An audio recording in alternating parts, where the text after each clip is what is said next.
우리 주일학교 아이들과 우리 학생부, 우리 청소년들도 함께 성탄절 또 감사 예배를 드리고 있습니다. 우리 아이들이 우리 어른들과 함께 이 예배를 드린다라고 하는 것이 결코 쉬운 일이 아닙니다. 더군다나 어려운 설교를 듣는다라고 하는 것은 이것도 쉬운 일은 아니겠죠. 그래도 우리 아이들은 참을 수 있습니다. 아멘. 잘 견딜 수 있어요. 네, 왜요? 왜 우리 하준이, 승진이 왜 이 어려운 예배를 참을 수 있을까? 참을 수 없는데, 근데 끝나면 뭐를 해요? 선물이 있어요. 그래서 선물이 쫙 기다리고 있기 때문에 참을 수가 있습니다. 우리 어른들은 1시간이라고 하는 그 예배 시간이 있기 때문에 그런 것으로 참을 수 있고, 또 우리 아이들은 이제 예배가 끝나면 선물을 나누기 때문에 좀 힘들지만 그래도 참아낼 수가 있는 것이죠. 오늘은 설교라기보다는 말씀을 좀 같이 생각해 봤으면 좋겠습니다. 오늘 우리가 말씀을 읽었는데 첫 번째 등장하는 인물이 누구입니까? 땡. 누굽니까? 목자. 목자는 뭐 하는 사람들입니까? 하면 틀려. 양떼를 치는 사람. 어를 치는 게 아니라 양을 치는 거죠. 자, 양떼를 치는 사람이 목자입니다. 지금 우리 입장에서는 대개 들판에서 양떼를 몰면서 아주 서정적인 장면이지만 그 당시의 목자는 지금으로 말하면 어떤 사람들일까요? 네, 그 당시에는 가난한 사람들, 어디 한 곳에 정착할 수 없는 그런 사람들, 정착할 수 없으니까 사람들과의 관계도 맺기 어렵고 또 하나님의 말씀을 지키는 일은 더욱 쉽지 않습니다. 그러니 당연히 유대인들에게는 부정한 사람으로 취급받고 그리고 사회적으로 소외된 그런 사람들입니다. 이 목자들이 지금 어디에 있습니까? 밤에 어디에서? 밖에서. 이들은 거주지가 없고 거처가 없어요. 그러니까 들판에서 양들과 함께 지내는 그런 처지죠. 오늘날 우리 주변에 그런 사람들이 있죠. 누굽니까? 노숙자죠, 바로. 노숙자와 같은 처지가 바로 목자의 모습입니다. 이 사람들의 삶은 어떨까요? 이루 말할 수 없겠죠. 희망이나 기대나 이런 것들은 없죠. 근데 이 사람들이 변합니다. 20절을 가봅시다. 같이 한번 읽어볼까요? 20절 같이 읽습니다. 목자들은 자기들에게 이르던 바와 같이 듣고 본 모든 것으로 인하여 하나님께 영광을 돌리고 찬송하며 돌아가니라. 네, 목자들이 아기 예수를 만나고 어떻게 됐어요? 하나님께 영광을 돌리고 뭐를 했다? 찬송을 했다. 찬송이 뭐예요? 그렇죠, 노래. 아니, 전에는 밤에 양떼들과 함께 들판에서 그냥 정처 없이 쓸쓸하게 지내던 이들이 뭐를 하기 시작한 거예요? 그렇죠, 찬양. 금방 뭐래를 해서 좀 전에 노래를 했잖아요. 노래를 하는 겁니다. 여러분들 노래 부르죠? 언제 불러요? 언제 노래를 부릅니까? 기분 좋을 때. 또 우리 어른들은 노래를 안 하나 봐요. 그 TV에서 어린애들이 나와서 막 트로트 불고 뽕짝 부를 때 같이 부르잖아요. 다 알아요. 숨기지 마시고. 즐겁고 행복하면 노래가 나옵니다. 이들이 근데 중요한 말이 있어요. 마지막엔 뭐라고 했다 그랬어요? 20절 끝에 돌아갔다. 어디로 돌아갔을까요? 집이 없다 그랬잖아. 어디로? 그렇죠. 양떼들과 같이 밤을 지내던 그곳으로 돌아갔습니다. 뭐 하면서 돌아갔어요? 그렇죠. 노래하면서 간 거예요. 노래하면서 예수를 따라가고 성전으로 가는 게 아니라 어디로 가는 거예요? 원래 있던 그저 정처 없이 기약 없이 소망 없이 살아가던 그 삶의 자리로 다시 돌아간 겁니다. 근데 그냥 돌아가지 않았죠. 이제는 영광이 충만하고 기쁨이 충만하고 노래하면서 갔다는 겁니다. 이게 구원입니다. 이게 15절에 말하고 있는 주께서 우리에게 알리신 바 이 이루어진 일을 보자. 이들에게 이루어진, 우리에게 이루어진 일입니다. 그게 바로 뭐예요? 구원입니다. 구원은 내가 내 삶을 포기하고 이 지질이 가난하고 고생스럽고 수고한 이 땅의 삶을 회피하고 하나님의 나라로 그냥 가는 그게 구원이 아니라 지금 힘들고 어려운 이 삶의 모든 것들을 똑같지만 변화되지는 않지만 내가 누구를 만났고 내가 예수 그리스도를 만난 그 기쁨과 감격으로 그 삶을 참고 인내하며 그 삶을 살아가는 그것이 구원입니다. 자, 예수님이 오셨죠? 어디로 어떻게 오셨어요? 어떤 모습으로? 그렇죠, 아기. 여기서 써 있었잖아요. 구유에 뉘어 있는 아기를 볼 것이다. 우리 주일학교 알죠? 구유가 뭐예요? 구유가 뭐 구유. 우리 어른들도 아시죠? 뭐예요? 구유가? 예? 소말 밥그릇이에요. 여물통. 소 먹이통입니다. 자, 7절로 가보세요. 같이 한번 읽어볼까요? 첫 아들을 낳아 강보로 싸서 구유에 뉘었으니 이는 여관에 있을 곳이 없음이러라. 뭐가 없었다? 머무를 여관이 없었다. 지금 이 여인은 아기를 잉태하고 이제 막 출산해야 되는 그런 여인입니다. 근데 그 여인이 머무를 곳이 없었다는 거예요. 왜 없었을까요? 오늘 대답을 잘하네. 우리가 한번 얘기해봐. 예성이, 윤성이.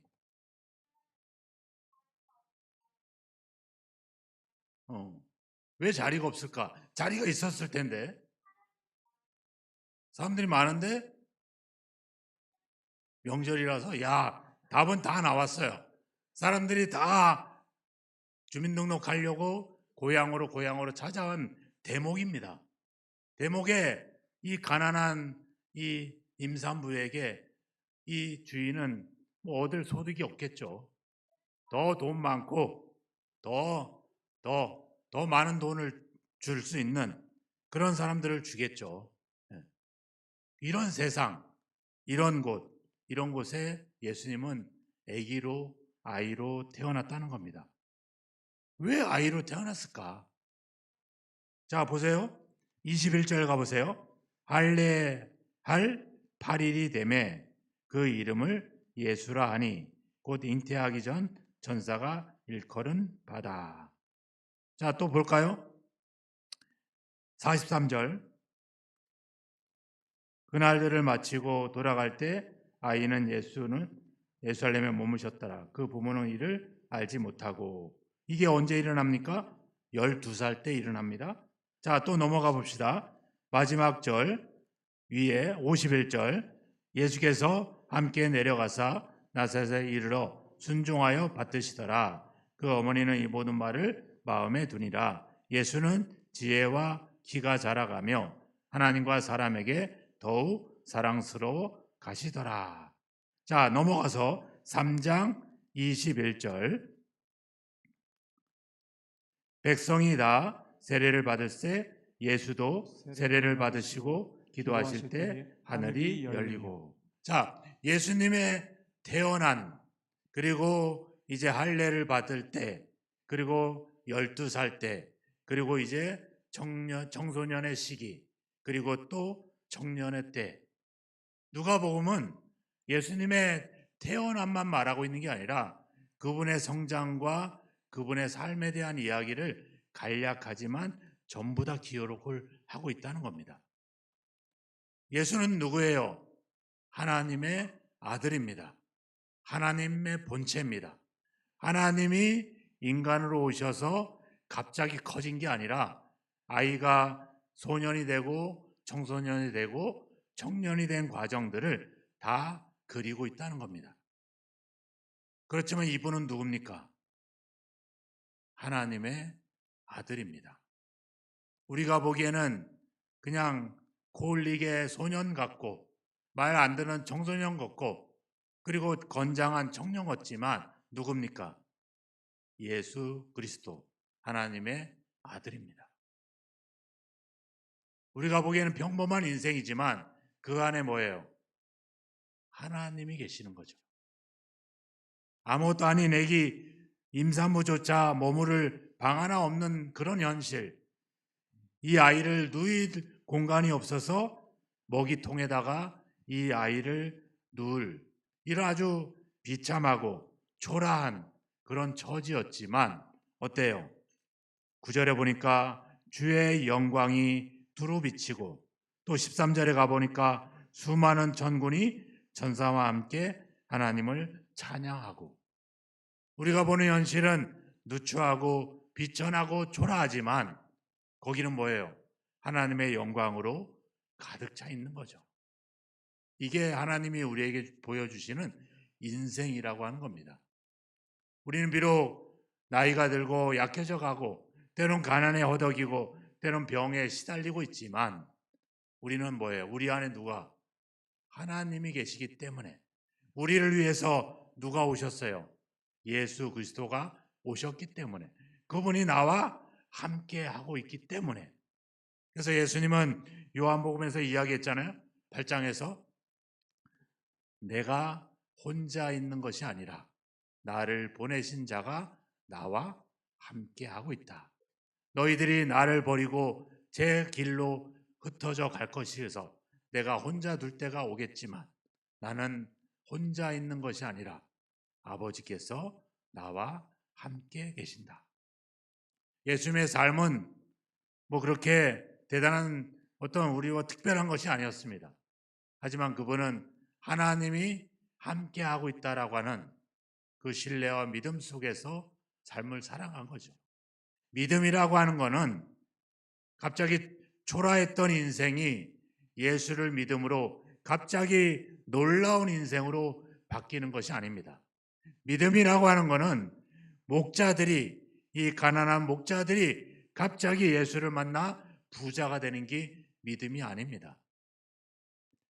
이 초월적인 존재 하나님이 기적으로 인생을 살아내지 않고 순종하고 받들고 섬김으로 그 어려운 현실을 승리로 이끌어가는 똑같은 현실 속에서 바로 하나님과 함께 인생을 살아내면서 그렇게 하나님의 뜻을 이루어가는 것 이것이 예수님이 우리에게 보여주신 인생의 의미라고 하는 사실입니다.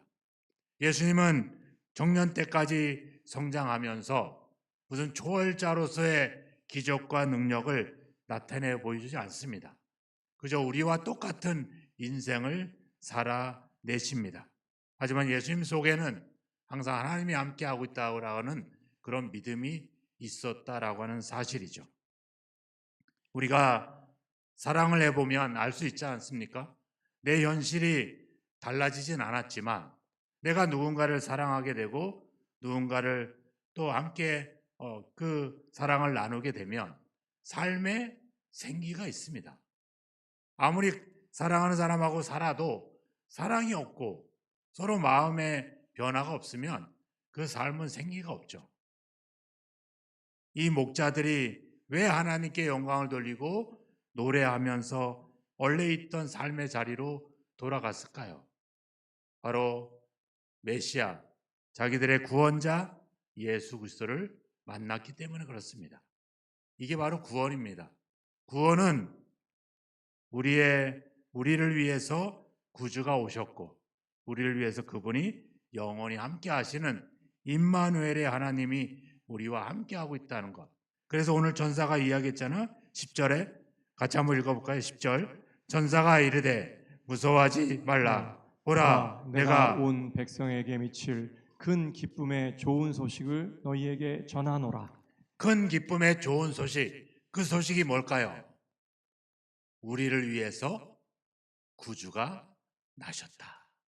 우리를 위해서 하나님이 우리를 찾아오셨다. 그래서 나에게 누가 생긴 거예요?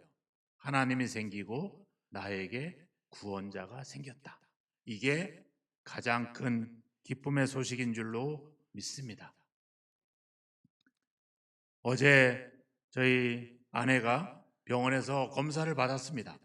근데 의사가 아주 위가 깨끗하다고 그렇게 이야기를 했어요. 그랬더니 어떤 일이 일어난지 압니까?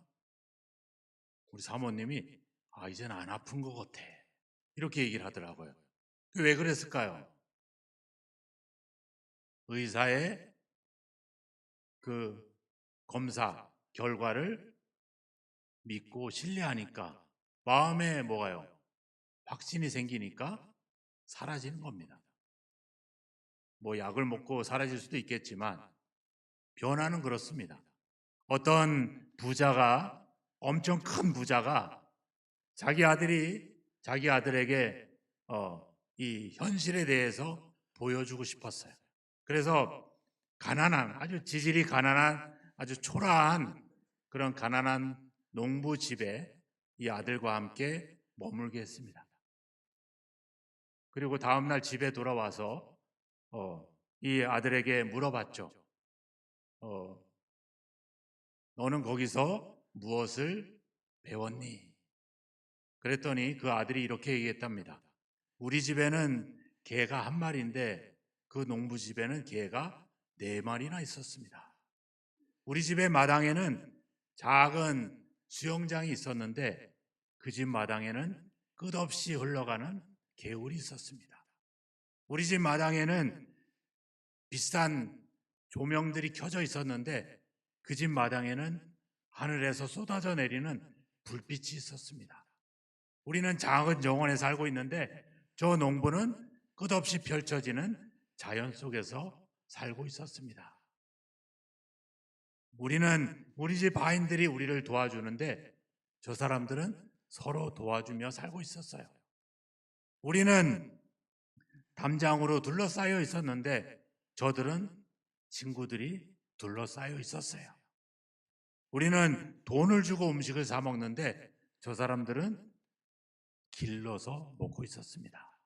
그래서 마지막으로 아버지에게 아빠 고마워요.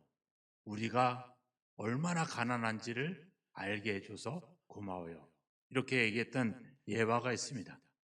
우리가 무엇을 바라보느냐, 우리가 무엇을 생각하냐에 따라서 우리의 삶은 달라집니다. 오늘 이 목자들의 삶은 어때요? 달라졌을까요? 달라졌죠. 현실은 똑같지만 여전히 집 한 채 없고 여전히 양들과 함께 들판에서 지내는 인생이지만 그들에게는 노래가 있고 예배가 있고 하나님께 영광이 있었습니다. 왜요? 자기들의 구원자 예수 그리스도가 오셨기 때문에. 자기들에게 누가 생겼어요? 구원자가 생겼기 때문에. 그 기쁨으로. 그래서 이제는 내가 혼자가 아니라 하나님이 나와 함께하고 있기 때문에 그 삶보다는 그것이 더 그들에게 기쁨이 되고 노래가 된 것이죠. 이것이 구원입니다.